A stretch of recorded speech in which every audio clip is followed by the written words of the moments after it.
ಕೊಲೆ ಮಾಡೋ ಪ್ರಯತ್ನ ಮಾಡಿದ್ದು ಪರ್ಣಿಕನ.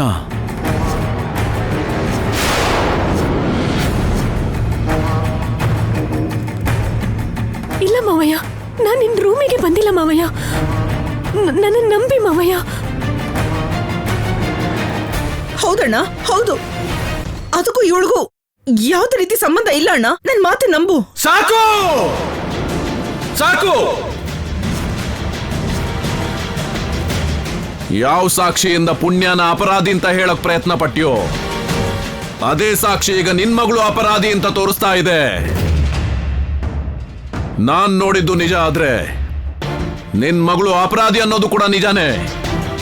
ಕ್ಷಮಿಸಿ ಯಜಮಾನ್ರೆ,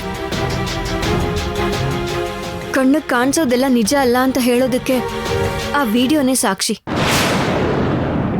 ಭದ್ರಮ್ಮ ಅವರು ಯಾರನ್ನೂ ನೋಡಿ ನಾನು ಅಂತ ಅಂದ್ಕೊಂಡ್ ಹಾಗೆ ಯಾರೋ ತೆಗ್ದಿರೋ ವಿಡಿಯೋನ ನೋಡಿ ನೀವು ಪರ್ಣಿಕಾ ಅಂತ ತಪ್ಪು ತಿಳ್ಕೊತಾ ಇದ್ದೀರಾ. ನೀವು ಸಿಂಹ ಯಜಮಾನ್ರೆ, ನಾವೆಲ್ಲ ಸಾಮಾನ್ಯವಾದವರು. ನಿಮ್ಮನ್ನ ನೋಡಿದ್ರೇನೆ ಹೆದರ್ಕೊಂಡು ನಡುಕ್ತೀವಿ. ನಿಮ್ಮ ಹೆಸರು ಕೇಳಿದ್ರೇನೆ ಭಯ ಪಡ್ತೀವಿ. ಅಂಥದ್ರಲ್ಲಿ ನಮ್ಮಂಥವ್ರು ನಿಮ್ಮನ್ನ ಸಾಯಿಸೋ ಧೈರ್ಯನ ಹೇಗ್ ಮಾಡ್ತೀವಿ ಯಜಮಾನ್ರೆ? ಈಗೇನ್ ಹೇಳ್ತೀಯ ಭದ್ರ? ಅಣ್ಣ, ಯಾರು ಏನೋ ಮಾಯ ಮಾಡಿದಾರಣ್ಣ. ಅದಕ್ಕೆ ಸಾಕ್ಷಿ ಎಲ್ಲ ಬದಲಾಗೋಗಿದೆ.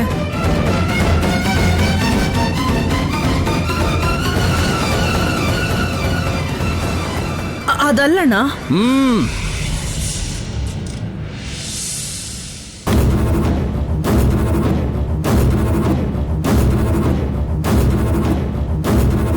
ನಿಲ್ಸಿ. ನನ್ ಮೇಲ್ ಆಣೆ ಇಟ್ಟಿದ್ದಕ್ಕೆ ವರ್ಮ ಸುಮ್ನೆ ಆದ. ಇಲ್ಲ ಅಂದ್ರೆ ಅನುಮಾನ ಬಂದವ್ರನ್ನ ಸಾಯಿಸ್ಬಿಡ್ತಿದ್ದ. ಇನ್ಮೇಲಾದ್ರೂ ಒಳ್ಳೆ ಬುದ್ಧಿ ಬರ್ಲಿ ನಿಮ್ಗೆ. ಅನಾವಶ್ಯಕವಾಗಿ ಸಾವನ್ನ ತಂದ್ಕೋಬೇಡಿ. ಹೋಗಿ.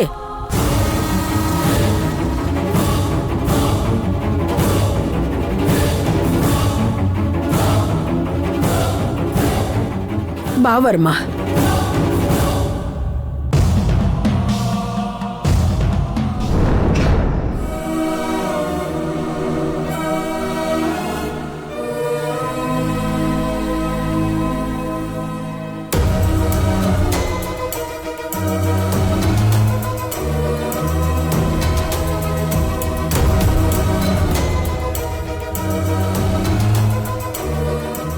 ನಿನ್ನಲ್ಲಿ ತುಂಬಾ ಒಳ್ಳೆ ಗುಣ ಇದೆ ಅಂತ ಗೊತ್ತಿತ್ತು. ಆದ್ರೆ ಹೀಗೆ ಶತ್ರುನು ಕೂಡ ಕಾಪಾಡೋಂತ ಗುಣ ಇದೆ ಅಂತ ನನಗಿವತ್ತೇ ಗೊತ್ತಾಗಿದ್ದು. ಅಷ್ಟಕ್ಕೂ ಆ ಪರ್ಣಿಕನ್ ಯಾಕೆ ಕಾಪಾಡ್ದೆ? ಆ ನಾಗಮ್ಮ ನನ್ನನ್ನು ಯಾಕೆ ಕಾಪಾಡಿದ್ಲು? ನಾನು ಅದಕ್ಕೆ ಕಾಪಾಡ್ದೆ. ಅಂದ್ರೆ ನಿಜವಾಗ್ಲೂ ಆ ವಿಡಿಯೋಲಿ ಇರ್ಬೇಕಾಗಿದ್ದು ನಾನು. ಆ ಧನಂಜಯ ವರ್ಮ ಸಾಯಿಸ್ಬೇಕಾಗಿದ್ದು ನನ್ನ. ಆದ್ರೆ ಆ ನಾಗಮ್ಮ ದಯೆಯಿಂದ ನನ್ ಬದಲು ಪರ್ಣಿಕಾ ಕಾಣಿಸಿದ್ಲು. ನನ್ ಬದಲು ಅವಳಿಗೆ ಶಿಕ್ಷೆ ಸಿಕ್ತಿತ್ತು. ಅದು ನನಗಿಷ್ಟ ಆಗ್ಲಿಲ್ಲ. ಶತ್ರುಗೆ ಶಿಕ್ಷೆ ಆಗೋದು ಒಳ್ಳೇದೇ ಅಲ್ವಾ? ನಿಜಾನೇ, ಅವಳು ತಪ್ಪು ಮಾಡಿದ್ರೆ ಶಿಕ್ಷೆ ಕೊಡಬೇಕು. ಆದ್ರೆ ಆ ತಪ್ಪು ನಾನ್ ಮಾಡಿ ಶಿಕ್ಷೆ ಅವಳು ತಗೋಬೇಕು ಅಂದ್ರೆ ನ್ಯಾಯ ಅಲ್ಲ ಅಲ್ವಾ? ನನ್ನ ಜೀವನ ನಾಶ ಆಗ್ಬಾರ್ದು ಅಂತ ನಾಗಮ್ಮ ನನ್ನ ಕಾಪಾಡಿದಾಳೆ. ನನ್ನಿಂದ ಪರ್ಣಿಕಾ ಜೀವನ ನಾಶ ಆಗ್ಬಾರ್ದು ಅಂತ ನಾನು ಅವಳನ್ನ ಕಾಪಾಡ್ದೆ. ಇದರಲ್ಲಿ ತಪ್ಪನ್ನ ಸರಿ ಮಾಡ್ಕೊಳ್ಳೋದಷ್ಟೇ ಹೊರತು ಸಮರ್ಥಿಸೋದು ಏನಿಲ್ಲ. ನನ್ನ ಒಳ್ಳೆತನ ನನ್ನನ್ನು ಕಾಪಾಡಿದೆ. ನಾನ್ ಮಾಡಿರೋ ತಪ್ಪು ಅವಳನ್ನ ಕಾಪಾಡೋ ಹಾಗೆ ಮಾಡ್ತು ಅಷ್ಟೇ. ಈ ನಿನ್ನ ಒಳ್ಳೆ ಮನ್ಸೆ ನಿನಗ್ ಬರೋ ಕಷ್ಟಗಳಿಂದ ಕಾಪಾಡೋದು.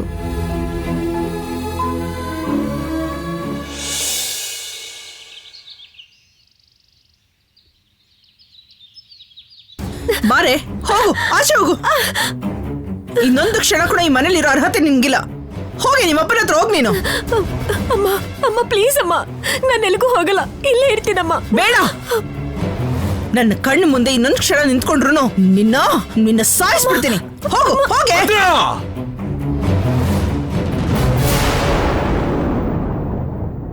ಏನ್ ಮಾಡ್ತಿದ್ಯಾ?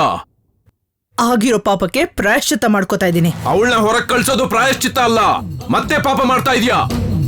ಭದ್ರಾ, ಈಗ ಹೊರಗಡೆ ಹೋಗೋಂಥದ್ದೇನಿದೆ? ಕರ್ಮ ಅಮ್ಮ, ಎಲ್ಲ ನನ್ನ ಕರ್ಮ. ಈ ಮನೇಲಿ ಯಾವ ದುಷ್ಟಶಕ್ತಿ ಇದೆಯೋ, ಯಾವ ಶಕ್ತಿ ನಮ್ಮ ಬದುಕಲ್ಲಿ ಆಟ ಆಡ್ತಿದ್ಯೋ ಗೊತ್ತಿಲ್ಲಮ್ಮ. ಮಾಡದೇ ಇರೋ ತಪ್ಪಿಗೆ ನನ್ನ ಮಗಳೇ ಅಪರಾಧಿಯಾಗಿ ನಿಂತ್ಕೊಂಡಿದ್ದಾಳೆ.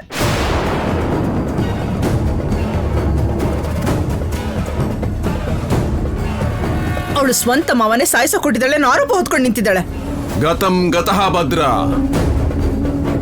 ಪರ್ಣಿಕಾ ತಪ್ಪು ಮಾಡಿಲ್ಲ ಅಂತ ನಂಬಿದ್ದಕ್ಕೆ ಅವಳ ಜೀವಂತವಾಗ್ಬಿಟ್ಟೆ, ಇಲ್ಲ ಅಂದ್ರೆ ಅವಳ ದಾನ ಸಂಸ್ಕಾರ ಮಾಡ್ಬಿಡ್ತಿದ್ದೆ.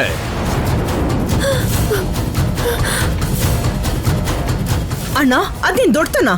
ಅವಳು ಯಾವ ತಪ್ಪು ಮಾಡ್ತಿಲ್ಲ ಅಂತ ಹೇಳ್ತಿರೋದು ನಿನ್ ಒಳ್ಳೆತನ. ಅದು ನೀನ್ ಅವಳ ಮೇಲೆ ಇಟ್ಟಿರೋ ಪ್ರೀತಿಯಿಂದ. ಆದ್ರೆ ಮನೇಲಿರೋರೆಲ್ಲ ಅದನ್ನ ನಂಬೇಕಲ್ಲ. ಮುಖ್ಯವಾಗಿ ನಾನು ಅದನ್ನ ನಂಬೇಕಲ್ಲ. ಅಂದ್ರೆ ನೀನು ಪರ್ಣಿಕನ್ನ ಅನುಮಾನಿಸ್ತೀಯ ಭದ್ರಾ? ಅದ್ ಹಾಗಲ್ಲ ಅದ್ಕೆ. ಸ್ವಂತ ತಾಯಿನೇ ಮಗಳಿಗೆ ಅವಮಾನ ಮಾಡ್ತಾ ಇದ್ದಾಳಂದ್ರೆ ಪರ್ಣಿಕಾ ಇವಾಗ್ಲಾದ್ರೂ ಅರ್ಥ ಮಾಡ್ಕೊಂಡ್ರೆ ನಿನಗೆ ಒಳ್ಳೇದು.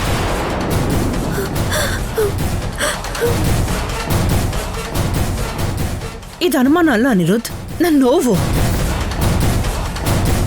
ನನ್ನ ಮಗಳಿಗೆ ಯಾವ ವಿಷಯನೂ ಗೊತ್ತಿಲ್ಲ, ನನ್ನ ಮಗಳು ಯಾವ ತಪ್ಪು ಮಾಡಿಲ್ಲ ಅಂತ ನಿರೂಪಿಸೋದೇ ನನ್ನ ಉದ್ದೇಶ. ನನ್ನ ಮಗಳು ನಿರ್ದೋಷಿ ಅಂತ ನಾನು ಜೋರಾಗಿ ಎಲ್ರಿಗೂ ಕೇಳಿಸೋ ತರ ಕಿರ್ಚ್ಬೇಕು. ಆದ್ರೆ ಏನ್ ಮಾಡ್ಲಿ, ಅದನ್ನ ನಿರೂಪಿಸಕ್ ಆಗ್ತಿಲ್ಲ, ಅವಳ ಮೇಲಿರೋ ಆರೋಪನ ತೆಗಿಯಕ್ಕೂ ಆಗ್ತಿಲ್ಲ. ಅದಕ್ಕೆ ಅವಳಿಲ್ಲೇ ಇದ್ರೆ ಇನ್ನು ದೊಡ್ಡ ಆರೋಪಿ ಆಗ್ತಾಳೆ ಅಂತ ಅವಳನ್ನ ಅವ್ರ ಅಪ್ಪನ ಮನೆ ಕಳ್ಸೋದೇ ಸರಿ ಅಂತ ಅವಳನ್ನ ಕಳ್ಸ್ಕೊಡ್ತಾ ಇದ್ದೀನಿ. ಅವಳನ್ನ ಕಳಿಸ್ಬಿಟ್ರೆ ಅವಳ ಮೇಲೆ ಬಂದಿರೋ ಆರೋಪ ಹೋಗ್ಬಿಡುತ್ತಾ? ಸತ್ಯ ಸುಳ್ಳಾಗುತ್ತಾ? ಕಳ್ಸೋದು ಪರಿಷ್ಕಾರ ಅಲ್ಲ ಭದ್ರಾ. ಪರಿಹಾರ ಏನಣ್ಣ? ಸಾಯಿಸೋದು. ಯಾರನ್ನ? ನಿನ್ ಮಗಳಿಗೆ ಈ ಕೆಲಸ ಮಾಡೋಕ್ ಹೇಳ್ದವ್ರನ್ನ. ಅವ್ರು ಯಾರು, ಎಲ್ಲಿದ್ದಾರೆ ಅಂತ ಕಂಡಿಡ್ದು ಶಿಕ್ಷೆ ಕೊಡ್ಬೇಕು. ಅದು ಪೌರುಷ ಅಂದ್ರೆ. ಇದೆಲ್ಲ ಚಿಕ್ಕವ್ರು ಮಾಡೋ ಕೆಲಸ ಭದ್ರಾ. ನೀನ್ ಹೇಳಿರೋ ಮಾತನ್ನ ನಾನೇ ನಿರೂಪಿಸ್ತೀನಣ್ಣ. ನನ್ನ ಮಗಳು ಯಾವ ತಪ್ಪು ಮಾಡಿಲ್ಲ, ಯಾವುದೋ ಒಂದು ದುಷ್ಟಶಕ್ತಿ ಅವಳ ಕೈಯಿಂದ ಹಾಗೆ ಮಾಡಿಸಿದೆ ಅನ್ನೋದನ್ನ ನಾನ್ ನಿರೂಪಿಸ್ತೀನಣ್ಣ. ಹೇಗ್ ನಿರೂಪಿಸ್ತೀರಾತೆ? ದುಷ್ಟಶಕ್ತಿನ ಹೆದರಿಸೋ ಮಂತ್ರಶಕ್ತಿ ನಿಮ್ಮ ಹತ್ರ ಇದೆಯಾ? ನನ್ನ ಹತ್ರ ಇದೆ. ಕ್ಷುದ್ರ, ರಾಕ್ಷಸ, ಭೂತ, ಯಕ್ಷ, ಗಂಧರ್ವ, ಕಿನ್ನರ, ಕಿಂಪುರುಷ ಯಾವ ಶಕ್ತಿನೇ ಆದ್ರೂ ನನ್ನ ಮಂತ್ರ, ಯಂತ್ರ, ತಂತ್ರ ಶಕ್ತಿಗಳಿಂದ ವಶ ಮಾಡಿ ಅದರ ಕೆಲಸ ಮುಗಿಸ್ಬಿಡ್ತೀನಿ.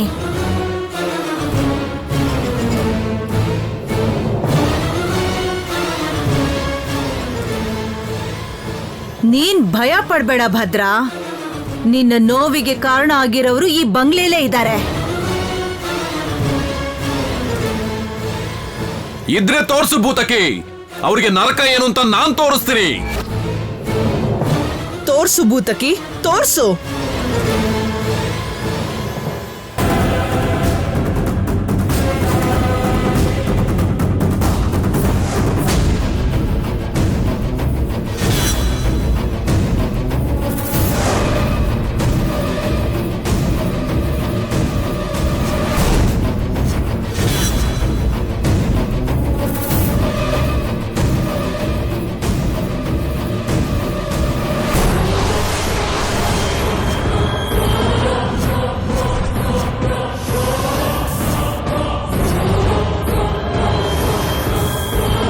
ಇದು ಮಂತ್ರಸಿರುವಂತಹ ಭಸ್ಮ.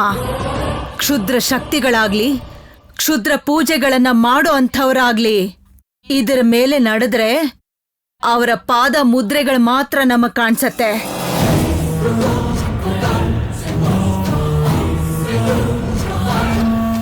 ಮಿಕ್ಕಿದವರು ಇದರ ಮೇಲೆ ಪಾದ ಇಟ್ರೂ ಕೂಡ ಅವರ ಪಾದ ಮುದ್ರೆ ಕಾಣಿಸೋದಿಲ್ಲ. ಅಂದ್ರೆ ದುಷ್ಟಶಕ್ತಿ ಇರುವಂತರ ಹೆಜ್ಜೆ ಗುರುತನ್ನ ಬಿಟ್ರೆ ಸಾಮಾನ್ಯ ಜನರ ಹೆಜ್ಜೆ ಗುರುತು ಇದ್ರಲ್ಲಿ ಕಾಣಿಸಲ್ಲ ಅಂತಾಯ್ತು. ಹೌದು. ಇನ್ನು ಕೆಲವು ಕ್ಷಣಗಳಲ್ಲೇ ನಿನ್ನ ಮಗಳನ್ನ ದೋಷಿ ಮಾಡಿದ ದ್ರೋಹಿನ ಹಿಡಿದಾಕ್ತಿದೀವಿ.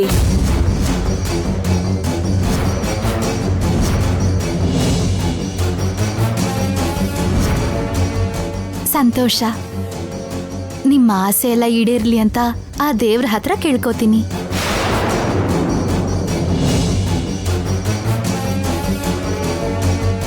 ತಪ್ಪು ಮಾಡಿದವರು ಯಾರೇ ಆಗಿದ್ರು ಯಜಮಾನ್ರು ಶಿಕ್ಷೆ ಕೊಡ್ತಾರೆ. ನೀವ್ ಶುರು ಮಾಡಿ.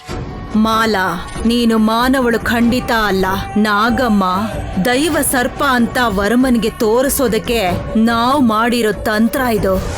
ನೀನು ಕಾಲಿಟ್ಟ ಮರುಕ್ಷಣ ಅದರಲ್ಲಿ ಪಾದ ಮುದ್ರೆ ಬೀಳಲ್ಲ, ಹಾವಿನ ಮುದ್ರೆ ಬೀಳತ್ತೆ. ಕಾಲಿಟ್ಟ ಮರುಕ್ಷಣನೇ ನೀನು ಹಾವು ಅಂತ ವರ್ಮನ್ಗೆ ಗೊತ್ತಾಗತ್ತೆ. ಸಾವಿಗೆ ಸಿದ್ಧವಾಗಿರೋ. ಒಬ್ಬೊಬ್ಬರಾಗಿ ಆ ಭಸ್ಮದ ಮೇಲೆ ನಡೀರಿ.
ಹೋಗು ಅರವಿಂದ.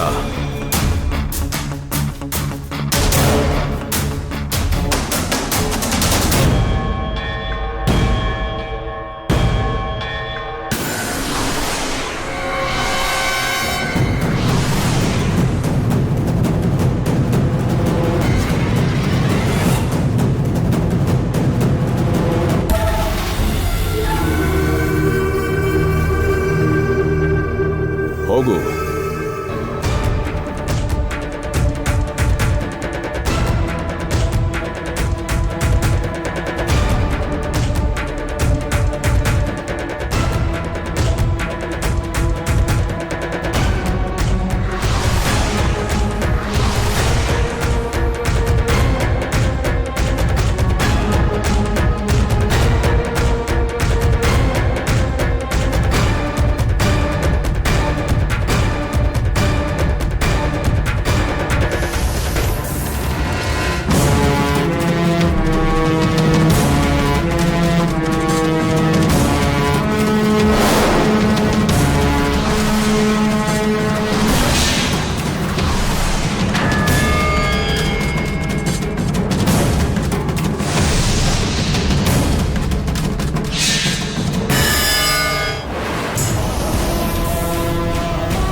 ಅಮ್ಮ, ನೀನ್ ಯಾಕಮ್ಮ? ಎಲ್ಲಾರ್ ತರನೇ ನಾನು ಕಣೋ. ಅವ್ರ ಅನುಮಾನನೂ ಹೋಗ್ಬೇಕಲ್ವಾ? ಹೋಗಕ್ ಬಿಡು.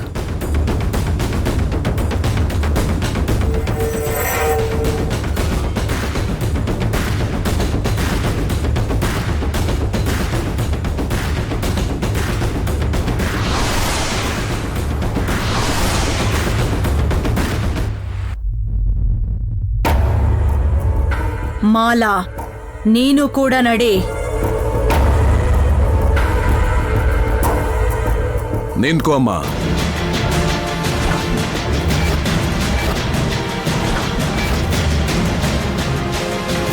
ಚಿಕ್ಕ ಮಕ್ಕಳು ದೇವರಿಗೆ ಸಮಾನ. ನನ್ನ ನಂತರ ಹೊರಡು ನೀನು.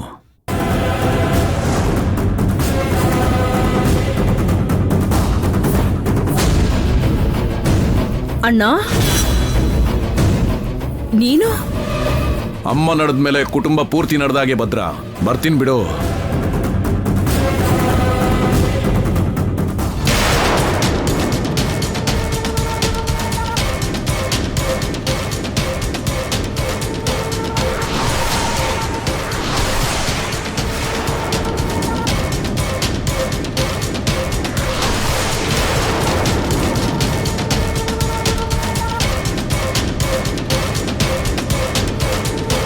ಮಾಲಾ ನೀನ್ ನಡಿ.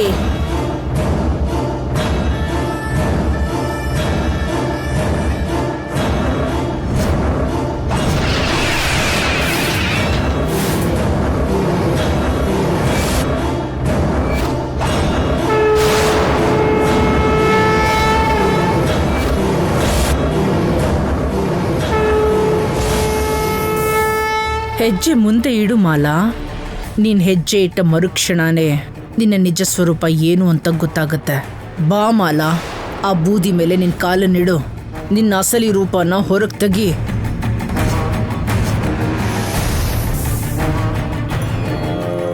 नागेन्द्रहाराय त्रिलोचनाय भस्माङ्गरागाय महेश्वराय नित्याय शुद्धाय दिगम्बराय तस्मै नकाराय नमः शिवाय.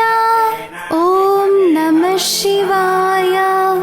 ನಾಗಭೂಷಣ, ನೀನೇ ದಿಕ್ಕು.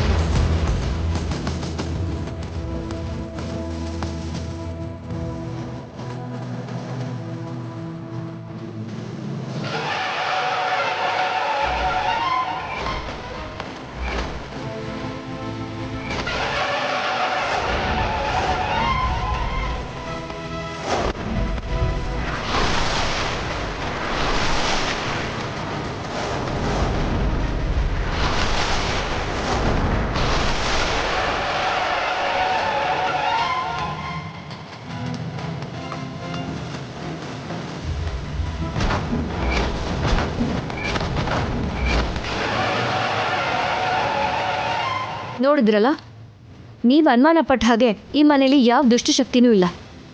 ಅಷ್ಟೇ ಭೂತಕಿ, ಏನೋ ಆಗ್ಬಾರ್ದಾಗಿ ಪರ್ಣಿಕಾ ಮೇಲೆ ಆರೋಪ ಬಂದಿದೆ. ಈ ವಿಷಯನ ಇಲ್ಲಿಗೆ ಬಿಟ್ಬಿಡಿ. ಛೇ, ಎಷ್ಟೆಲ್ಲ ಕಷ್ಟಪಟ್ಟು ಮಾಡಿದ್ರು ಇದರಿಂದ ತಪ್ಪಿಸ್ಕೊತದಳಲ್ಲ. ನನ್ನ ಮಂತ್ರಶಕ್ತಿಲಿ ಲೋಪನ, ಅವಳ ನಾಗಶಕ್ತಿ ಅಧಿಕನಾ? ಛೇ, ಅದು ಹೇಗೆ ತಪ್ಪಿಸ್ಕೊಂಡ್ಬಿಟ್ಲೋ. ಒಂದ್ ನಿಮಿಷ, ನನ್ಗ್ಯಾಕೋ ಮನೆ ಮುಂದೆ ಕ್ಷುದ್ರ ಪೂಜೆ ನಡೀತಿದೆ ಅನ್ನಿಸ್ತಿದೆ. ಒಂದ್ಸಲ ಆಚೆ ಹೋಗಿ ನೋಡೋಣ. ನಿನ್ನ ಅನುಮಾನ ಯಾಕೆ ಬೇಡ ಅನ್ಬೇಕು ಭೂತಕಿ? ಆಚೆ ಹೋಗಿ ನೋಡೋಣ ಬನ್ನಿ.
ಅಲ್ಲಿ ನೋಡಿ, ನೋಡಿದ್ರಾ? ಹಾವಿನ ಗುರುತು ಮೂಡಿದೆ. ಅಂದ್ರೆ ಭುಜಂಗ ಬಂದಿದ್ದಾನೆ ಅಂತೀಯಾ? ಹೌದು ಯಜಮಾನ್ರೆ, ಒಂದ್ಸಲ ನನ್ನ ಹಿಂದೆ ಕೂಡ ಬಂದಿತ್ತು. ಅದಕ್ಕೆ ಅಪ್ಪ ನನ್ನ ಪುಣ್ಯನ ಒಳ ಕರ್ಕೊಂಡ್ಬಂದಿದ್ದು. ಅಂದ್ರೆ ಆ ಭುಜಂಗ ಸರ್ಪ ಇಂದಾನೆ ಪರ್ಣಿಕಾ ಮೇಲೆ ಆರೋಪ ಬಂದಿದ್ದು. ನಿಮ್ಮನ್ನ ಸಾಯಿಸೋದಕ್ಕೆ ನೋಡಿರೋ ಹಾವು ಅದೇ ಶಕ್ತಿ ಆಗಿರುತ್ತಪ್ಪ. ಹೌದೌದು, ಆ ಭುಜಂಗನೇ ಕಾರಣ ಅನ್ಸುತ್ತಣ್ಣ. ಸರಿ, ಅಮಾವಾಸ್ಯೆ ಮುಗಿಯೋವರೆಗೂ ಎಲ್ಲರೂ ಸ್ವಲ್ಪ ಹುಷಾರಾಗಿರಿ.